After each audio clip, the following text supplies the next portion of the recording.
আমার আপনার চেহারার দিকে আম খাস সব শ্রেণীর মানুষের অবস্থা একটাই, চেহারা দেখলে বুঝার উপায় নাই যে মানুষটার মৃত্যুর ভয় আছে, বহুদিন বাঁচবে। আরে এমনও তো হতে পারে এই জায়গায় বহু ভাই আছেন, বহু মানুষ আছেন যার কাফনের কাপড় দোকানে চলে আসছে। এমনও তো হতে পারে কালকে খবর আসতে পারে হাসান জামিল তার দুনিয়ায় নাই, এমনও তো খবর আসতে।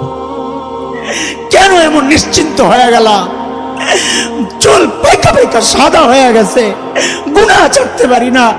দাড়ি পাইকা সাদা হয়ে গেছে, গুনাহ ছাড়তে পারি না। অথচ মালিক ডাক দিয়া বলতেছেন, আলাম ইয়ানি লিল্লাযিনা আমানু আন তাখশা কুলুবুহুম লিযিকরিল্লাহ। আল্লাহর ভয়ে গুনাহ ছেড়ে দেওয়ার, আল্লাহর ভয়ে অন্তরটা কেঁপে ওঠার এখনো কি সময় হয় নাই? আর কত, আর কত ও ভাই, আর কত, আর কত বলো? মালিকের দুয়ারে কবে ফেরত আসবা? কবে আসবা বলো? একটা মানুষের উচিত আখিরাত নিয়ে চিন্তা করা যে আমার মালিকের সামনে আমি কি নিয়ে দাঁড়াবো, আমার পুঁজি কি, আমার কামাই কি, আমার সম্বল। নামাজের সময় বিষাক্ত খঞ্জর দিয়া হযরত ওমরের পেট ফেরে ফেলছে, নারী বুড়ি বের হয়ে গেছে, কাপড় দিয়া পেঁচাইয়া হযরত ওমরকে মসজিদে নববীর ফ্লোরে শোয়া দেওয়া হয়েছে। হযরত ওমর বেহুশ, একজনের কোলে মাথা, একটু হুশ ফিরছে, নামাজের খবর নিছেন, একজনের টাকনোর উপরে কাপড় উঠাইছেন, আরো কিছু কাজ করছেন। এর মধ্যেই হযরত ওমর কি ফিকির আখিরাতের, কি ভয় ঢুকছে কলিজায়। হযরত ওমর মাথাটাকে নিয়ে মসজিদে নববীর ফ্লোরে রাখছেন। ফ্লোর কি পাকা, টাইলস করা, মোজাইক করা, মাটি মাটি।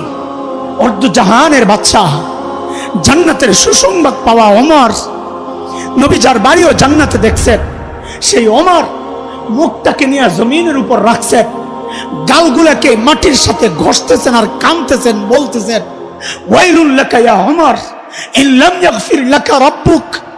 ওমর, তোমার রব যদি তোমাকে ক্ষমা না করে, তোমার জন্য ভয়ঙ্কর বিপদ কিন্তু অপেক্ষা করতেছে। ওমরের আখিরাতের এত ফিকির, আবু বকর এত বড় মানুষ, আখিরাতের এত ফিকির।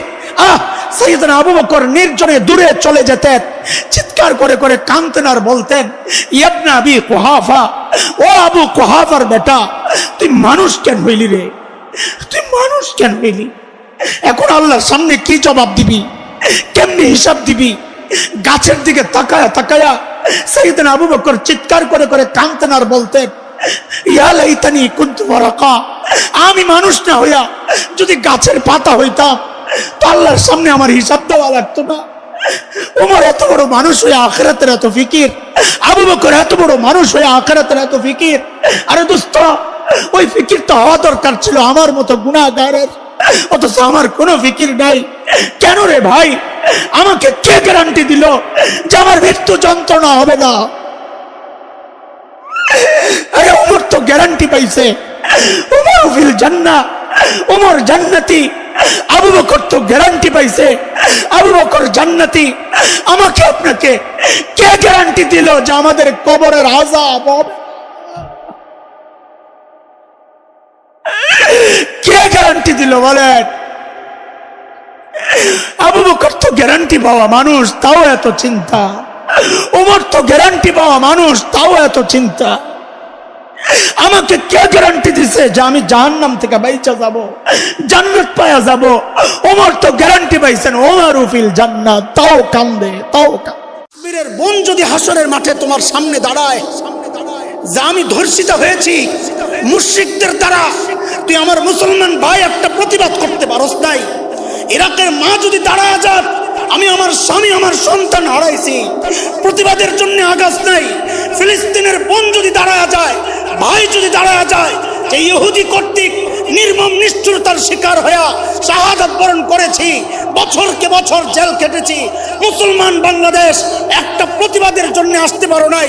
প্রতিবাদ দূরের কথা, যারা প্রতিবাদ করে ওই মৌলবীদেরকে সন্ত্রাসী আখ্যা দিয়েছ, জঙ্গি উস্কানিদাতা আখ্যা দিয়েছ, কি জবাব দিবা? জবাব ঠিক করে রাখো,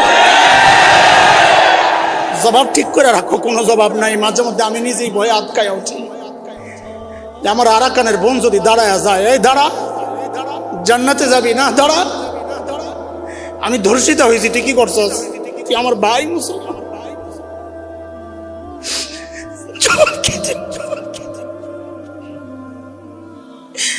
কোনো জবাব নাই, কোনো জবাব নাই, মাফ চাওয়া ছাড়া কোনো জবাব নাই।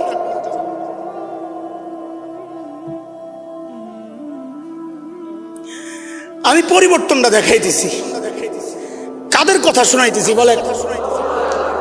বর্বর আরবদের কথা শোনাইতেছি। কি মানুষ কি হয়ে গেল, কি মানুষ কি হয়ে গেল, কিসের বরকতে বলেন? আবার সেই কোরআন তো আল্লাহ তাআলা উঠায় আনিছে। সবাই বলে না, সন্দেহে পড়ে গেছে। সেই কোরআন এখনো আছে না উঠে গেছে? শুধু একটু পুরান হয়ে গেছে, পাওয়ার কমে গেছে, আগের মতোই। তো বর্বর আরবদের অবস্থান যদি কোরআনের ছোঁয়ায় এই লেভেলে পৌঁছতে পারে, তো আজকের এই দুনিয়ায় মুসলমান উন্নতির চরম শেখরে পৌঁছার রাস্তা এই একটাই, কোরআনকে বুকে ধারণ করো, তাইলেই সম্ভব। অন্য কোনো পথে মুসলমানের উন্নতি হতে পারে না। রাস্তা একটাই। ইমাম মালিক রহমতুল্লাহ আলাইহি বলেছেন, লা ইয়াসলুহু আখিরু হাযিহিল উম্মাহ ইল্লা বিমা সালুহা আউয়ালুহা।